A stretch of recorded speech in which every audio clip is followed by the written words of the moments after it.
In 1923, the most careful man in Germany lost everything he owned. The most reckless man became the richest person in the country. Same year, same city, same money. How is that even possible? Stay with me, because the answer will change the way you think about money forever. November 1923, Berlin. You are standing in line at a bakery, and you are holding more money than your father earned in his entire life. Bundles of it, tied with string, spilling out of a basket, and it is not enough to buy a single loaf of bread. You watch the baker climb a little step stool and rub out the number chalked above the counter. Not because he wants to, because he has to. The price went up while you were standing here. It will go up again before you reach the front. This really happened, to millions of people. And here is the part nobody tells you. While one family, and we will get to them in a moment, while they were literally burning their own money for heat, one man in this same country was quietly becoming the richest person in Germany by doing the exact opposite of everything they did. So stay with me, because by the end of this, you will know precisely what survived when the money died. The gold, the land, the strange things people clung to, and what turned to dust overnight. You will understand what hyperinflation actually feels like from the inside. And you will meet the man who turned the worst financial catastrophe in modern history into the greatest fortune of his life, because every fortune has a story, and most of them end in ruin. Let me introduce you to the Hoffmanns. You will not find them in a history book. I am giving them a name because their story is really the story of millions of ordinary German families, and it is easier to care about a family than a statistic. Wilhelm Hoffmann is a school teacher. His wife Margarete keeps the household. They have 2 children, a small apartment in Berlin, and something that in 1921 made them feel safe: savings. Years of it. Wilhelm did everything right. He never gambled, never borrowed, never speculated. He put money in the bank every single month. And like a good patriot, during the war he had taken the family's spare cash and bought German war bonds, because the government asked him to, and because he believed in his country. Remember that detail, the war bonds. It is going to matter more than almost anything else in this story. In 1921, the Hoffmanns are comfortable, not rich, but secure. They have a future. 3 years later, that future will be gone, and not because Wilhelm did anything wrong. That is the cruelty of what is coming. The people who got destroyed were for the most part the people who behaved responsibly. So how does an entire nation's money die? Why did hyperinflation happen in Germany after World War I? It did not start in 1923. It started years earlier, and it started with a choice. When the war broke out in 1914, Germany did something quietly catastrophic. It took its currency off gold.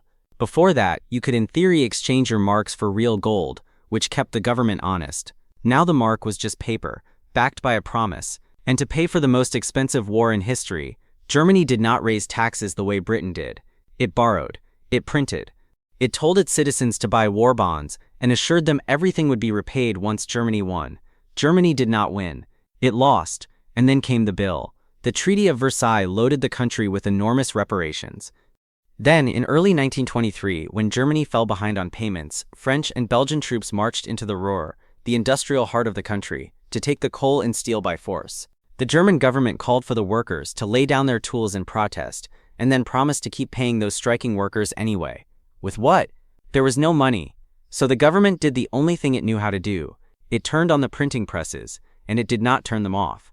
At first, nobody panicked, and this is the part that makes hyperinflation so dangerous. It feels slow, and then it does not. Prices crept up, then they climbed, then they ran. By the time the Hoffmanns understood what was happening, it was already too late to get out. So what did it actually feel like to live inside it? Picture Wilhelm's payday. He gets paid, and the money is already losing value by the hour, so he does not walk home, he runs. Margarete is waiting at the door, and the moment the cash is in her hands, she rushes to the shops to spend all of it immediately, because tonight's wages will buy half as much tomorrow morning. Some employers started paying workers twice a day, with a break in the middle so wives could sprint out and buy before prices reset. There is a famous story of a man who ordered a coffee for 5,000 marks, and by the time he finished it and ordered a second, the price had jumped to 9,000. People hauled cash to the market in suitcases, in laundry baskets, in wheelbarrows. And here is the detail that tells you everything. There is an account of a woman in Munich who left a basket of banknotes outside a shop for a moment. When she turned around, the thieves had stolen the basket and dumped the money on the street. The basket was worth more than the cash. It got stranger. Children stacked bricks of worthless banknotes and played with them like toy blocks. Mothers used them to light the stove. because paper money was cheaper than firewood. Some people pasted it on the walls as wallpaper. An entire nation's savings turned into kindling. And then came the day the Hoffmanns had been dreading without admitting it. Wilhelm goes to the bank. The savings he spent 15 years building, the careful, monthly, responsible savings, now would not cover a week's groceries. And the war bonds, the ones he bought for his country? Worthless. Completely. The government that asked him to lend his money to win the war repaid him with paper that could not buy a meal. Multiply Wilhelm by millions. Pensioners who had worked 40 years watched their pensions evaporate in weeks. Some genuinely starved. There is a documented case of a man who had faithfully paid into a private insurance policy since 1903, 20 years of discipline. And when it finally paid out, the lump sum bought exactly one loaf of bread. Farmers stopped accepting paper money altogether and refused to sell their food, so hungry townspeople marched into the countryside to loot the farms. Law and order started to break. If you are feeling that knot in your stomach right now, that quiet anger at a system that punished the honest and the careful, good, hold on to it, because the people who lived through this felt exactly that, and it changed history. And if a story like this is the kind of history you wish someone had taught you in school, subscribe, because this channel is built entirely on it. Now, I promised you a twist. Here it is. While the Hoffmanns were burning banknotes for warmth, a man named Hugo Stinnes was becoming the richest person in all of Germany. And he did it with the very same hyperinflation that was destroying everyone else. Stinnes understood something almost nobody else did. He realized the mark was going to keep dying, so he did the thing that sounds insane in normal times. He borrowed. He borrowed enormous sums of paper marks at low interest, and instead of holding that cash, he immediately spent it on real things: steel mills, coal mines, shipping lines, railroads, newspapers, hotels, forests, over 1,500 separate companies. By 1923, he controlled roughly 20% of German industry. People called him the inflation king. Watch the mechanism, because this is the secret of the whole era. As the mark collapsed, two things happened to Stinnes at once. His factories and ships and land held their real value because they were real, and his debts, the millions he had borrowed, melted away to nothing because he was paying them back in marks that were now worthless. He bought an empire on credit and repaid it with confetti. This is why some historians argue that hyperinflation at the highest level was not simply a mistake. For the people who owed money, the industrialists, the big landowners, and yes, the government itself, which wiped out its entire war debt this way, it functioned as a deliberate tool for debt devaluation. The state owed 154 billion marks in war debt. After the inflation, in real terms, that mountain of debt was worth about 15 pennies. The debtors won, the savers lost. It was the largest transfer of wealth in modern European history, and almost nobody saw it happening while it happened. So that brings us to the question that matters most. When money becomes worthless, what actually survives? The losers we have already met.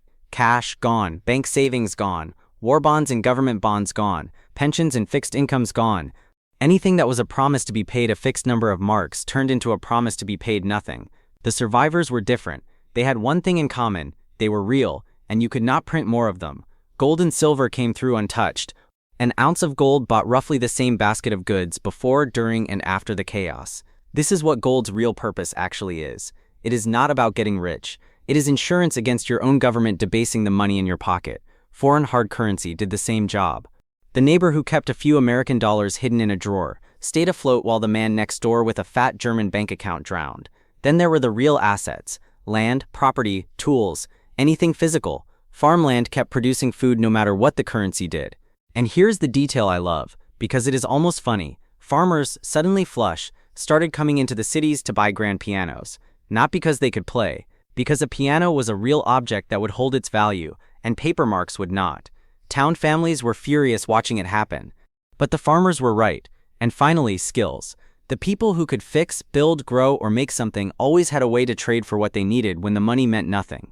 Knowledge was the one asset the printing press could never touch, and underneath it all was a harder lesson. The people who survived were not the ones who reacted fastest at the end. They were the ones who saw the pattern early, while everyone around them still pretended life would snap back to normal.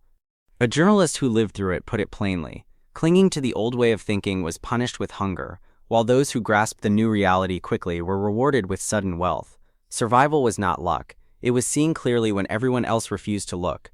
So what happened to our inflation king? Here's where it gets almost poetic. Hugo Stinnes built the greatest fortune in Germany on the assumption that the inflation would never end. And then it ended. Stinnes himself died suddenly in 1924, at just 54. His children inherited the empire, but they did not understand that the game had changed.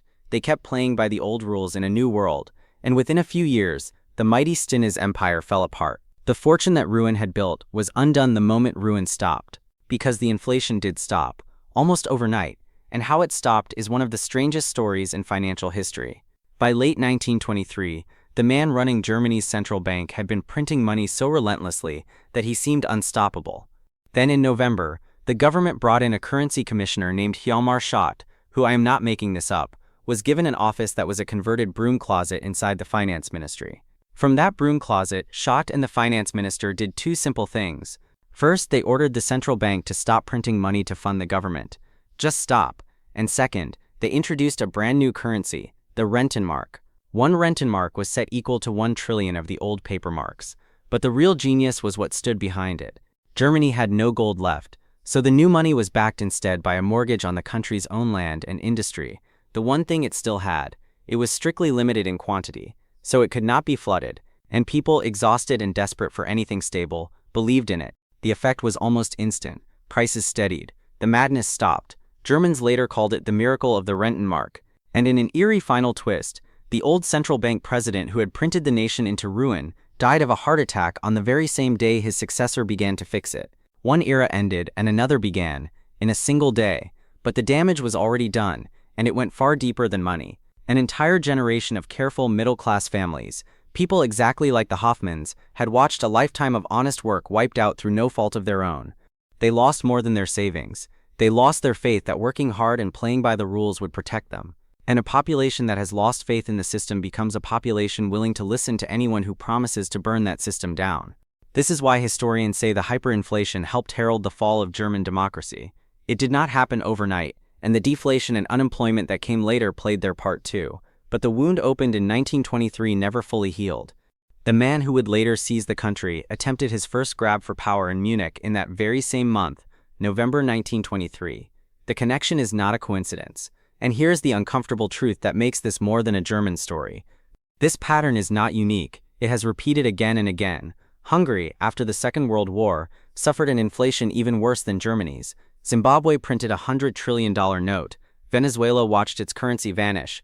Lebanon's pound lost almost all its value in a few years, turning middle-class professionals into the poor overnight. Different countries, different decades, same machine, a government that spends what it does not have and prints to cover the gap. The names change, the wheelbarrows change, the lesson does not. So what happened to the Hoffmanns? When the dust finally settled, Wilhelm and Margareta had almost nothing left. The savings were gone. The war bonds they bought for their country were ash. 15 years of careful, honest work had been erased by decisions made in rooms they would never see. But they were still standing. They still had their hands, their knowledge, each other, and one thing the printing press could never take from them, the lesson. They rebuilt from zero, and they never again believed that paper sitting in a drawer would keep their family safe. That is how most people survived history's most infamous hyperinflation. And yes, technically, Hungary's after the Second World War was numerically worse, and the history buffs are right to point it out. But none ever shook the world quite like Germany's did. What would you have held on to if you had seen it coming? Gold? Land? Foreign currency? Tell me in the comments. I read them and the answers are always fascinating. And if you want more stories like this, the booms, the busts, and the people who won and lost everything when the money died, subscribe to Fortunes in Ruin. Because every fortune has a story, and most of them end the same way. I will see you in the next one.